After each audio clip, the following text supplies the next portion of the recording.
So 2 years ago, Merriam-Webster's dictionary added the word Latinx to its dictionary. The definition on record was a gender-neutral term to use instead of Latino or Latina, right? And at the time, I made a video kind of celebrating it, but also being cautious because, of course, like all progressive change would have backlash, and also unpacking the need for gender-neutral language. You can watch that video in the description below. And one of the things that I mentioned is that like language changes and Latinx is probably not here to stay, right? That we would always find another way to better articulate our existence, particularly as queer people and as trans people. And you know, that time came sooner than later. Recently, the Pew Research Center published a study that showed that only 3% of self-described Hispanics, Latinos, and Chicanos use the word Latinx. So today I'm here to unpack what that study really means and to answer the question of whether or not the term Latinx is still necessary.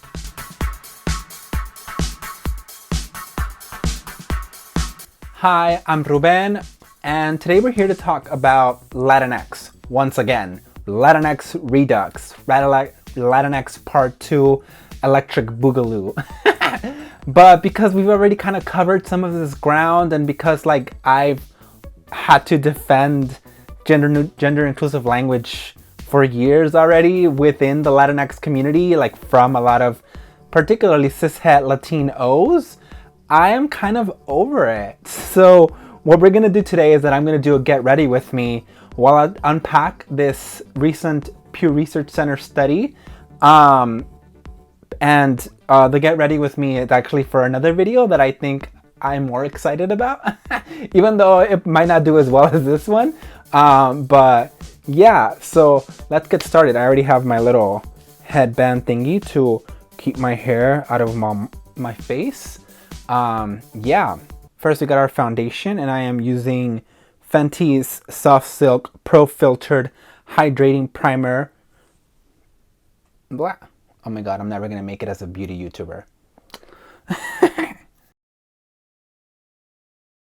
So the word Latinx was created by queer and trans Central American and South American Latinxes who wanted a term to describe not only the greater Latinx community without using gendered language, but more importantly, to have a term for trans and more specifically non-binary Latinxes, right? Folks who are non-binary, right? They are not Latinas, that is a female person from Latin America or of Latin American descent, and they are not Latino, a male person of Latin American descent, right? So those terms are insufficient for them. And so the term Latinx came to be. First, it picked up steam in like local activist circles, and later got, you know, into the Tumblrverse, the Twitterverse, and all around like social media and kind of and academia and greater circles, right? And it wasn't until 2018 that it really got, you know, mainstream, like hardcore recognition, right? Even though it had been picking up steam until then. All the while, all through this time, there was, you know, cishet Latinos who were like really angry that you were like degendering the great Spaniard language, right? And would like write article after article on whatever publication would have them, right? Be it LA Times or Latino Rebels publication. So, you know, these people were really concerned that they're like degendering, they're being forced to use this gender inclusive language, right? And recently, over the summer, the Pew Research Center put out a study that showed that only about 3% of Hispanics and Latinos really use that term, right? Latinx. More like shockingly to some is the fact that like only 76% of the folks that they used for this study really heard of the term Latinx. And mind you, like the study was kind of faulty, right? Their sample size was not that big, and So it was kind of weird that they made it seem like the whole population of like Latinx's like was really like unaware of this term, or was like, you know, in refusal to use the term, right? But let's take the Pew Research Center's findings as, you know, as hard facts, right? All right, I'm gonna take this moment to put on my foundation. I am using... I put it on before that. I am using Fenty Beauty's Pro Filter Hydrating Longwear Foundation in a shade of 310.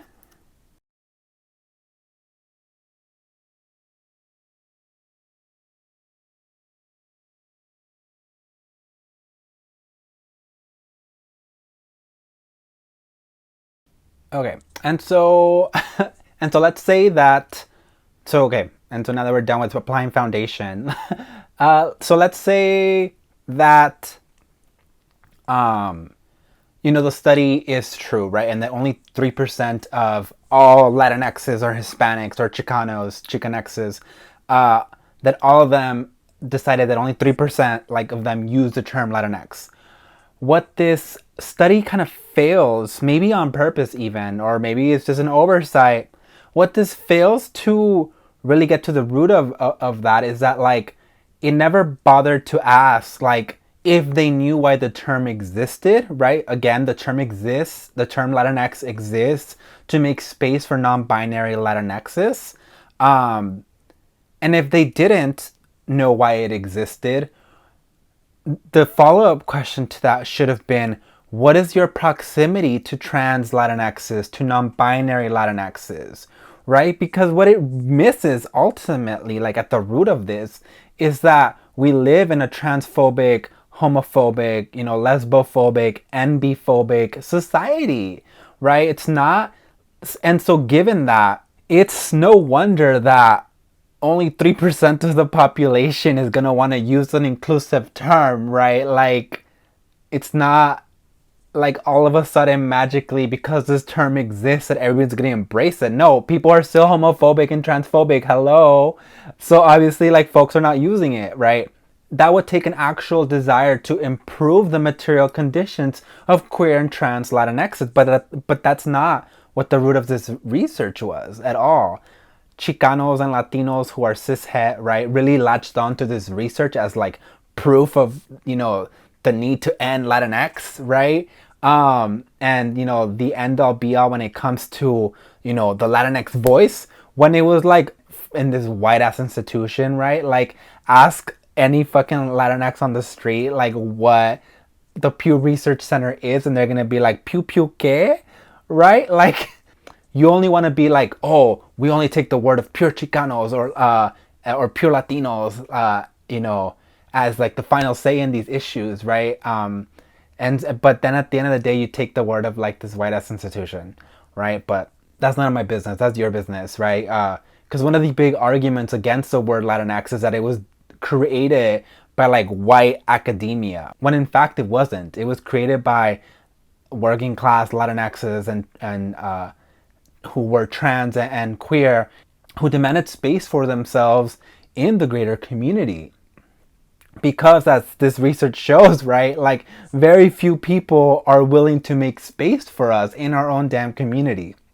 And now I'm gonna do some, it is Nars Radiant Creamy Concealer. The bottom is stained, so I don't remember what shade it is, but that's what that is.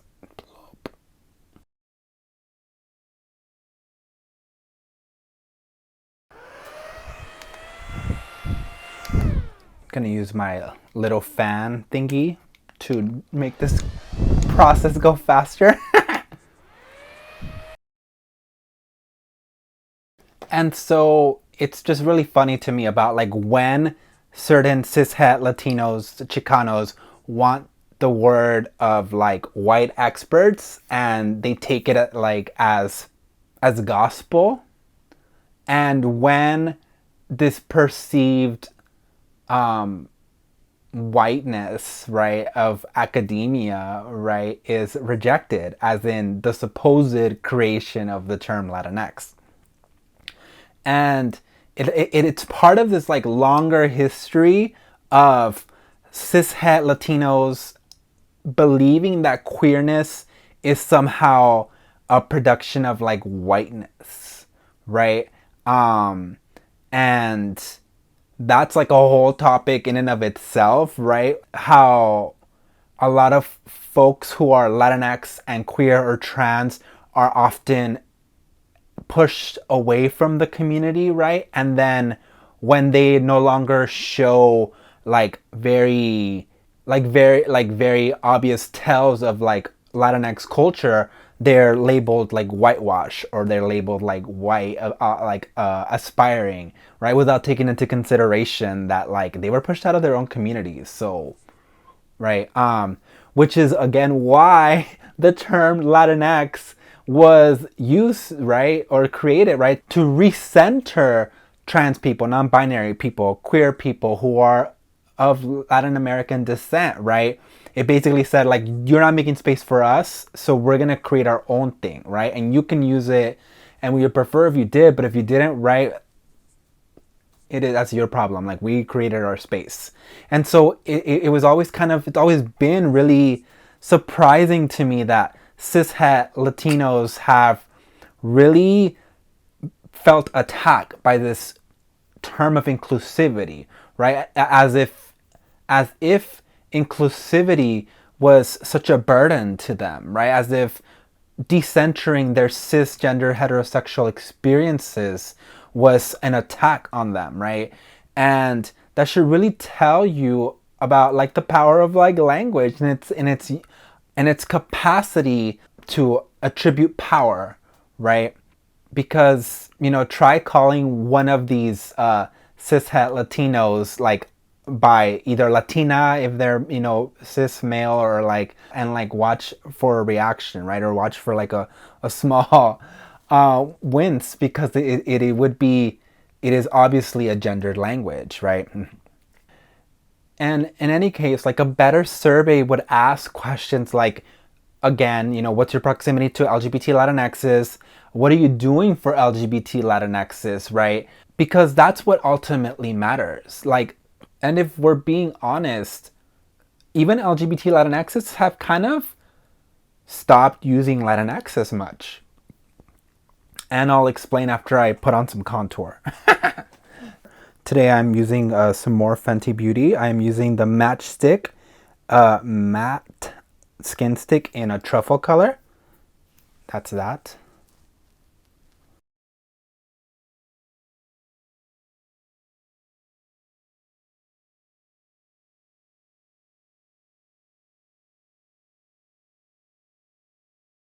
So yeah, actually a lot of Latinxes who are LGBT have kind of transitioned out of the Latinx word and have actually started using a different term, because again, we're very adaptive, and we try to make sure that like everybody is included, right? So a lot of folks have actually started using the word Latine, right? Latine, or Latinx, because it makes more sense like across languages, right? Since the X kind of confused people, they were like, oh, what about like, an E is kind of has similar sounds, or it's easier to pronounce across languages, right? And plus it's already used in everyday words like ustedes, which means like all of y'all. And so, and it's easier to change a lot more words, right? Like instead of like juntos or juntas, we use juntes, right? And things like that, right? Just replace like the gendered vowel with an E, right? And it tends to work across the board. And so, and it's easy to understand both in English and Spanish. But that's actually picked up a lot more steam in Latin America, right? And it's actually slowly making its way in the United States, right? As like a replacer for Latinx. I believe it's more popular in the East Coast though. But at the end of the day, like nobody is forcing you to use this gender inclusive language, right? It's ultimately really up to you. whether or not you want to make space for non-binary, trans folk, LGBT folks who are Latinx, right? Nobody's like kicking you out of spaces and shit. So it's just really interesting to me that this fixation with the word from cishet Latinos, right? Like they are way more fixated on gender inclusive language, right? And their rejection of it than LGBT Latinxs are. Because we're hella busy over here surviving homophobia, transphobia, lesbophobia, ambiphobia, like along with the xenophobia that comes with existing as a Latinx person in the United States. And so ultimately, it doesn't really matter whether or not you use the term. Like what matters is like, what are you doing? Right? Like it's cute and all if you want to defend your colonizer Spaniard language, like, because I know that's like an argument, like you're not gonna disrespect the language of my ancestor, like what, Christopher Columbus, girl? Okay. Like that's fine if you want to defend the sanctity of like the Spanish language. But what the heck are you doing at the end of the day to improve the material conditions of LGBT Latinxs, Latines, Latinos, Latinas, Chicanos, Chicanas, Chicanes, Chicanexes? Like, what are you doing?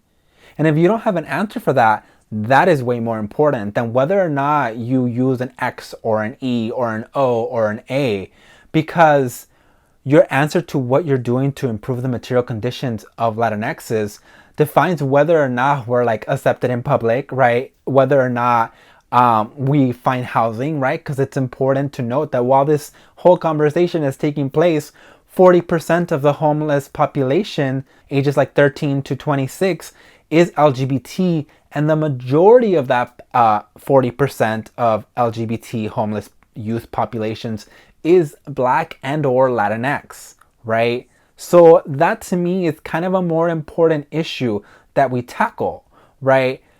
And that folks should have at the forefront. And you know, a lot of folks would say that creating inclusive environments, right, is part of the solution to ending things such as like, you know, LGBT, Latinx homelessness and things like that. But if you're not going to create those inclusive environments, like, what else are you doing, girl? What else are you doing, homie? Like, what are you doing? And so I want answers for that, like, and I want think pieces about that instead of like why the term Latinx shouldn't be used, or you know, Pew Research Center devoting its resources to, you know, finding out that heck, Latinxs are as homophobic and transphobic as everybody else, right? Like that is such a waste of time. All these problems are ultimately gonna require a cultural shift that really goes beyond terminology, right? Anyway, let me put on my highlighter. This is e.l.f. Shimmering Highlighting Powder, by the way, in a sunset glow. Blop. And what the heck, let me just put on my setting powder while I'm at it. I'm using a Fenty Beauty Pro Filter in a banana shade. Powder always feels so glamorous to me. So sometimes I get carried away. But what I like about this setting powder, it's not, it's like a hydrating formula, it seems, or a glossy formula, so it doesn't like dry out my already dry ass skin. Gonna do my brows really quick with NYX Professional Micro Brow Pencil. And I'm gonna use a little bit of a darker lipstick today. I'm gonna use Mija by Vive Cosmetics. Really cute packaging, love them. They're a Latina owned brand. Anyway, as you can tell, I'm like kind of over talking about this because there's just more interesting things to talk about. Like if you don't want to be inclusive, that's on you. Like it doesn't necessarily make you homophobic or transphobic, and so for that, again, defer to like the previous questions, like what are you doing? And if you don't know, if you never thought about like, holy crap, like okay, I don't know how I feel about this word, but I also don't know how to start making space for Latinxs. You know, check your one way to start is like check the people around you. Like, are they exuding maybe even like microaggressive homophobia and transphobia? Another thing you can do is like look around your organizing spaces or your community centers or your family groups, right? And see like whether or not there's queer and trans people around you. And if there's not, like start interrogating like why that is, right? And what can you do to make it so that queer and trans Latinxes feel comfortable in your space? I know for me personally, like I talk about this because language is important to me. Like if I see someone even trying to use Latine or Latinx, like that to me tells me like, okay, this person is like trying to at least like bare minimum trying to make space for me as a non-binary person, right? Another thing you can do, right, if you're not necessarily part of like Latinx circles, one thing you can do is like if you see like trans Latinxes like asking for for mutual aid, right, putting out their pay links out there, make sure to like drop them some coin, right? We're experiencing the same xenophobia as other Latinxes, right? But it's compounded with like transphobia and homophobia, right? So it's important that we show up for each other however we can, right? And under capitalism, that often means like paying, like putting money out there for folks, right? Because even though the government can't technically discriminate against you for being LGBT, like they still find ways to do so. So, we gotta look out for each other. Those are just some ways you can show up for folks, right? Another way is like uplifting content created or like artwork created by LGBT Latinxes, right? I'm not saying share this video, but hey, share this video. But also share the work of other LGBT Latinxes that you enjoy, right? Make sure that they're getting exposure, base level, right? But also like that can lead to opportunities, right? So those are just some ways you can show up for folks. Anyway, this look is pretty much done. As is this video. Thank you for joining me. I hope you learned something or maybe gave you some ideas that you were not you hadn't engaged before and really gave you some food for thought, right? Feel free to like, comment, subscribe, etc., etc. And I hope you tune in for my other videos, which you can subscribe to and watch, right? Thank you for joining me. Have a good one. Bye.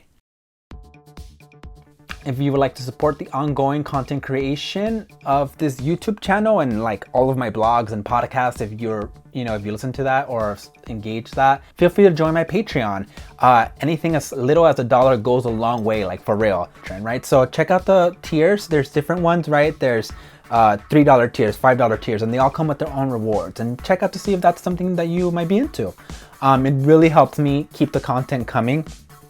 Right, like this still is not my full-time job at all, so but it would be dope if I can make this my full-time gig. Thank y'all again for even considering though, and of course another shout out to my patrons. Much love. Bye.